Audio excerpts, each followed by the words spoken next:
Assalamualaikum warahmatullahi wabarakatuh. Perkenalkan, saya Rian, salah satu mahasiswa dari Universitas Indraprasta atau Unindra PGRI. Pada kesempatan pagi ini saya akan mendemokan aplikasi yang telah saya buat untuk memenuhi salah satu syarat pembuatan skripsi saya dengan judul Sistem Pendukung Keputusan Karyawan Terbaik pada Bank BTPN menggunakan metode SAW atau Simple Additive Weighting. Baiklah, pertama-tama kita run aplikasinya terlebih dahulu.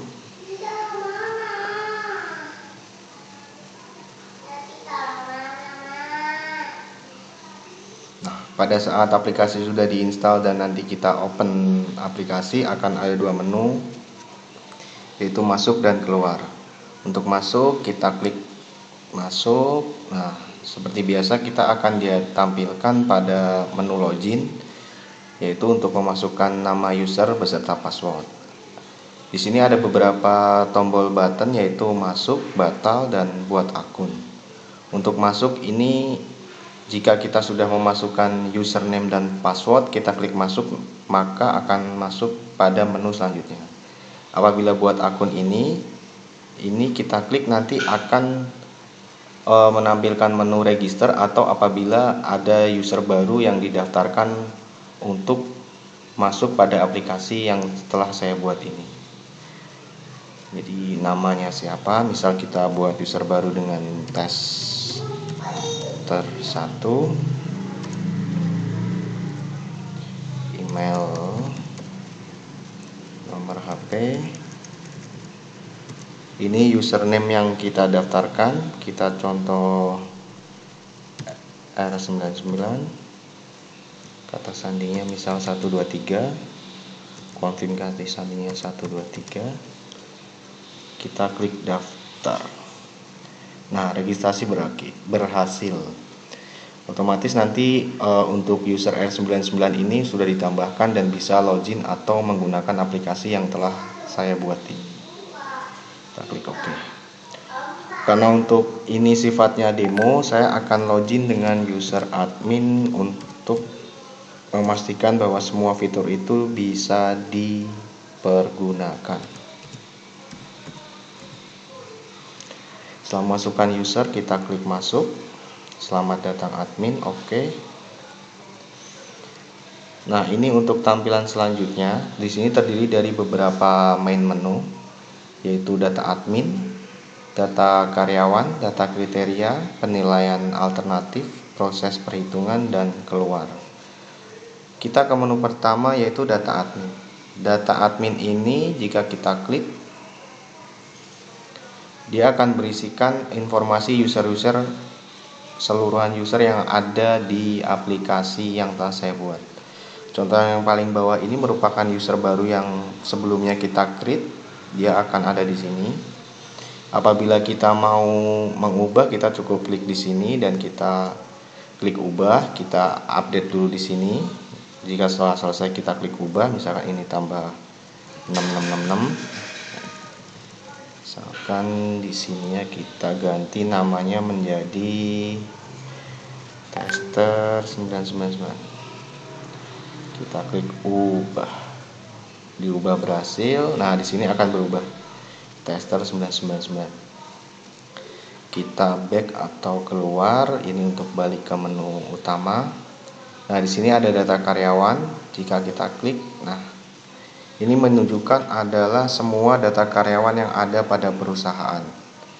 Jadi kita bisa searching di sini based on dari nama misalkan.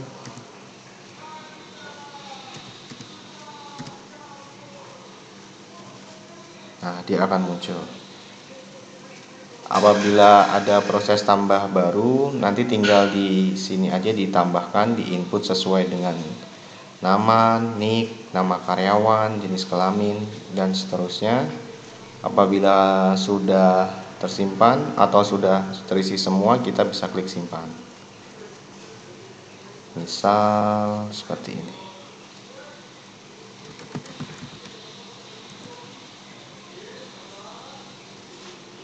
Kita asalnya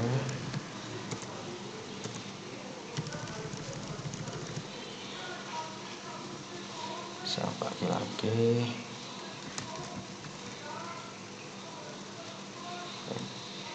Akan kita isi NPK 90 Maret 1999. Kita pilih divisi misalkan di Jakarta. Nah, jika udah kita klik simpan. Data disimpan berhasil. Nah, dia akan muncul di bawah, paling bawah sini, di atas ini yang kita tambahkan di atas. Ini yang kita tambahkan baru. Nah, untuk ubahnya kita bisa langsung klik di sini. Apabila sudah selesai kita bisa klik ubah, nanti dia akan ke-save di sini. Kalau secara reporting, apabila ada yang membutuhkan terkait overall data karyawan ini secara lengkap, kita bisa klik cetak.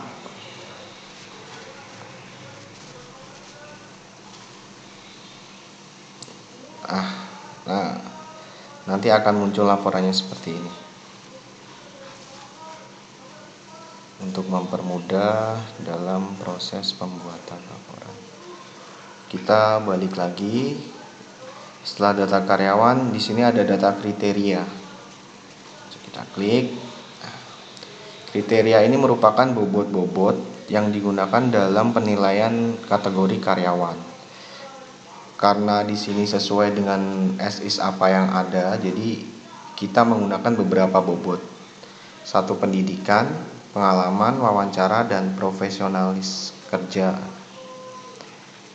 Di sini bisa kita isi sesuai dengan kriteria perusahaan. Misalkan apabila pendidikannya yang lebih tinggi, kita isi dengan bobot 50, 60, 90. Untuk penilaian ini sesuai dengan kebijakan perusahaan. Bobot kriteria ini juga sudah dipertimbangkan dan disepakati sesuai dengan apa yang diminta oleh perusahaan. Yang perlu dicatat bahwa jumlah keseluruhan bobot ini apabila ditotal harus 100. Kebetulan kita sudah ada penilaian di BO1 itu dengan bobot pertama itu di 40, 30, 20, 10. Di BO2 karena kemarin ada sempat perubahan ada di 50, 30, 10, 10. Untuk bobot ini sifatnya lebih ke arah parameter. Jadi bisa berubah sesuai dengan ketentuan yang berlaku. Kita keluar. Setelah data kriteria, di sini ada penilaian alternatif. Penilaian alternatif ini diisi based on dari data aktual. Jadi setelah dari data karyawan yang sudah tersimpan ke database, pihak HR atau HRD itu akan menentukan nilai masing-masing sesuai dengan pencapaian atau hasil apa yang aktualisasinya di lapangan. Dari pendidikannya, misalkan untuk NIK berikut ada berapa, kita tinggal input. Sini 90. Kita di yang baru saja, NIK yang baru. Misal 90, di sini nilainya 80, di sini nilainya 75, di sini nilainya misalkan profesionalisme kerjanya 80. Kita bisa simpan berhasil. Nah, data secara penilaian angka aktual sudah masuk pada tabel penilaian. Nanti ini yang akan dihitung untuk menentukan ranking sesuai dengan metode kita SAW, apakah dia yang tertinggi ataupun yang terendah, sesuai dengan bobot dari masing-masing kriteria yang telah disepakati di tabel sebelumnya yang kita input untuk rules dari perusahaan masing-masing. Nah, kita bisa back. Nah, kita masuk ke proses perhitungan. Nah, tabel di atas ini merupakan tabel-tabel dari data karyawan atau data nilai karyawan yang sudah termapping dengan data karyawan. Jadi untuk NIK berikut nilainya berapa, pengalaman, wawancara, profesionalisme kerja. Parameter ini sesuai dengan parameter yang diinginkan oleh user. Nah, setelah diisi, di sini ada 2 tabel di bawahnya yaitu normalisasi nilai kriteria dan nilai akhir. Untuk mengetahui dari hasil nilai-nilai yang telah diinput dan di-compare dengan bobot yang telah diisi, kita bisa langsung hitung dengan klik tombol hitung normalisasi untuk mengetahui hasil nilai normalisasi per masing-masing bobot. Kita bisa lihat hitung nilai di sini, nilai akhirnya berapa dari per masing-masing yang sudah diakumulate dan direkap nilainya. Nah, ketika sudah selesai, kita bisa langsung lihat hasilnya dengan klik lihat hasil. Nah, dari overall keseluruhan terdapat 3 besar inilah yang menjadi the best karyawan dari PT Bank BTPN misalnya. Jadi kita bisa mengetahui nilai tertingginya di 8,9, 8886. Hasil kita udah disimpan. Nah, untuk mencetak langsung nanti kita juga bisa langsung dicetak. Biasanya bisa dipergunakan untuk insentif atau reward achievement misalnya. Di sini udah langsung bisa dicetak dan tinggal ditandatanganin saja. Untuk kriteria ini sesuai dengan apa yang diminta, jadi kita tinggal update bobotnya saja pada aplikasi. Hal ini lebih mempermudah dan mempersingkat waktu karena tidak perlu dilakukan penghitungan secara manual, sudah diterapkan pada aplikasinya saja. Jika sudah, kita bisa klik keluar. Demikian demo aplikasi dari saya. Terima kasih sebelumnya. Apabila ada kurang lebihnya mohon maaf sebesar-besarnya. Assalamualaikum warahmatullahi wabarakatuh.